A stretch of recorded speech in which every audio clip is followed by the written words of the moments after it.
আসা একটা কারণে, যে কারণটা হচ্ছে আমরা হরিচাঁদ গুরুচাঁদ ঠাকুরের যে বাণী দিয়ে গেছিলেন সেইভাবে একটা মতুয়া লীগ নামে রাজনৈতিক দল গঠন করছি। সেই গঠনের মধ্যে আমাদের কিছু ভোটার কার্ডের প্রয়োজন। 20-30টা এলাকার থেকে আমরা জোগাড় করছি। যে যতটা পারবেন আপনার সেই ভোটার কার্ডগুলো জোগাড় করে আমাদের একটু হেল্প করবেন।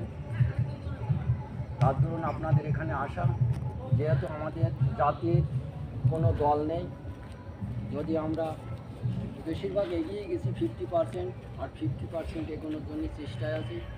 তার ধরুন আপনাদের কাছে আসছি।